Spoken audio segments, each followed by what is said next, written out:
Hello friends, welcome back to our channel. இன்றைக்கி நம்ம வீட்டில் இருந்தே ரொம்பவே ஈஸியாக ஆண்கள் பெண்கள் யார் வேணாலும் செய்யக்கூடிய 8 தொழிலை பற்றி பார்க்க போகிறோம்.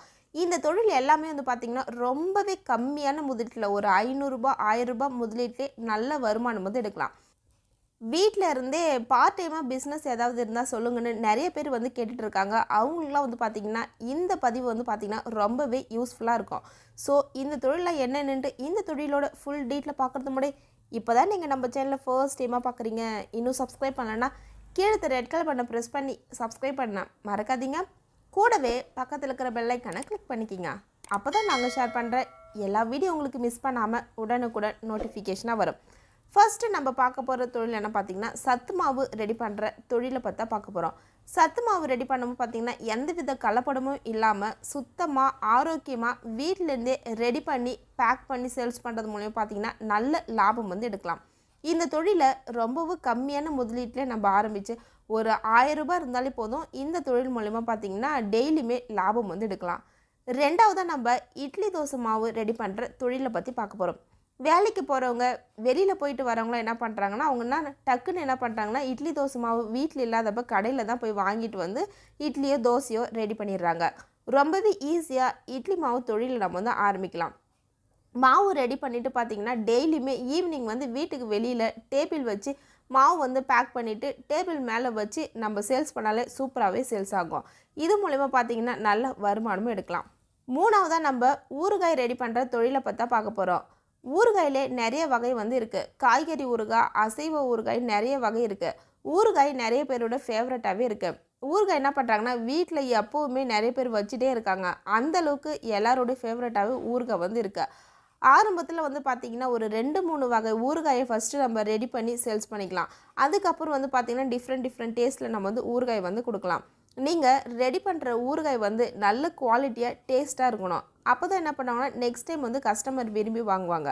நாலாவதாக நம்ம டியூஷன் தொழிலை பற்றி பார்க்க போகிறோம். நீங்கள் படிச்சிருந்தீங்கன்னா சின்ன பசங்களுக்குன்னு எல்லாருக்குமே டியூஷன் எடுக்கலாம். இப்போ கல்வி ரொம்பவே முக்கியமாக இருக்குது. நிறைய பசங்க என்ன பண்ணுறாங்கன்னா டியூஷன் போகிறாங்க. இதுக்கு நீங்கள் என்ன பண்ணணும்னா சாயந்தரம் ஒரு 2-3 மணி நேரம் நீங்கள் பசங்களுக்கு டியூஷன் எடுத்தாலே போதும். அது மூலிமா பார்த்திங்கன்னா நல்ல வருமானம் எடுக்கலாம். டியூஷன் எடுக்கும்போது நல்லா புரிகிற மாதிரி நீங்கள் சொல்லிக் கொடுக்கணும். இதில் நீங்கள் பார்த்திங்கன்னா பார்ட் டைமாகவே நல்ல லாபம் எடுக்கலாம். அஞ்சாவதாக நம்ம குளியல் பொடி, தலைக்கு சீயக்காய் பொடி இப்படி ரெடி பண்ணி சேல்ஸ் பண்ண போகிறோம். இந்த மாதிரி பொருளை நீங்கள் ரெடி பண்ணுறீங்கன்னா இயற்கையான பொருளை வச்சு இயற்கையாகவே ரெடி பண்ணி சேல்ஸ் பண்ணிக்கலாம். இப்போ சீயக்காய் ரெடி பண்ணும் பார்த்திங்கன்னா முடி கொட்டாமல், பொடுகு வராமல், முடி வளர்கிற மாதிரி நிறைய பொருள் இருக்குது. அந்த பொருளாக சேர்த்துட்டு ரெடி பண்ணி சேல்ஸ் பண்ணலாம். ஏன்னா பார்த்திங்கன்னா இப்போ முடி பிரச்சனை நிறைய பேருக்கு இருக்குது. நீங்கள் இயற்கையாக நல்ல ஒரு சீயக்காய் பொடி, குளியல் பொடியில் ரெடி பண்ணி சேல்ஸ் பண்ணோம் பார்த்திங்கன்னா நீங்கள் நல்ல வருமானம் எடுக்கலாம் இந்த தொழில் மூலிமா. ஆறாவதாக நம்ம லிப் பாம், லிப்ஸ்டிக்கை வீட்டிலேருந்தே ரெடி பண்ணி எப்படி சேல்ஸ் பண்ணலான்ட்டு பார்க்கலாம். இப்போ லிப் பாம்லாம் பார்த்திங்கன்னா பீட்ரூட் வச்சுலாம் ரெடி பண்ணுறாங்க. இந்த பீட்ரூட்டில் ரெடி பண்ணுற லிப் பாம் பார்த்திங்கன்னா உதட்டுக்கு எந்த விதமான பாதிப்பும் ஏற்படுத்தாது. உதடு பார்த்திங்கன்னா நல்ல சிவப்பாக மாறும். நிறைய பேர் இதோட டீட்டெயில் சோஷியல் மீடியாவில் ஷேர் பண்ணியிருக்காங்க.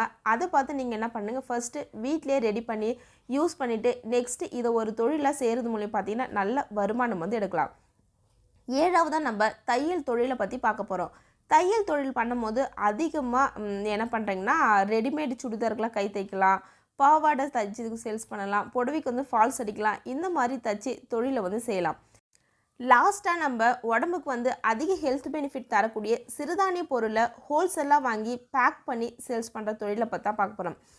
கம்பு, கேழ்வரகு, குதிரைவாளி, திணை, சாமைன்னு இந்த மாதிரி பொருள் நம்ம ஹோல்சேலாக நம்ம வாங்கி ரீசேல் பண்ணலாம். இந்த தொழில் பார்த்திங்கன்னா ரீசேலிங் பிஸ்னஸாகவும் செய்யலாம். இந்த மாதிரி பொருளுக்கெலாம் இப்போ அதிக அளவில் டிமாண்ட் இருக்குது. பொருளை வாங்கி பேக் பண்ணிவிட்டு மளிகை கடை, டிபார்ட்மெண்ட் ஸ்டோரில், சூப்பர் மார்க்கெட்டில் இந்த மாதிரி இடத்துல சேல்ஸ் பண்ணி நல்ல லாபம் எடுக்கலாம். இந்த தொழில் எல்லாமே பார்த்திங்கன்னா குறைந்த முதலீட்டிலே நல்ல லாபம் எடுக்கலாம். உங்களுக்கு வேறு ஏதாவது டீட்டெயில் வேணுன்னா எங்களுக்கு கமெண்ட்டில் கமெண்ட் பண்ணுங்கள். கண்டிப்பாக நாங்கள் உங்களுக்கு அந்த பிஸ்னஸோட டீட்டெயிலை பற்றி ஷேர் பண்ணுறோம். ஸோ இந்த வீடியோ பிடிச்சிருந்தா லைக் பண்ணுங்கள், உங்கள் friends and family circle share பண்ணுங்கள். மறக்காமல் நம்ம சேனல் நீங்கள் சப்ஸ்கிரைப் பண்ணால் பார்த்துட்டு இருந்தீங்கன்னா கீழே ரெட் கலர் பண்ண ப்ரெஸ் பண்ணி சப்ஸ்கிரைப் பண்ண மறக்காதீங்க.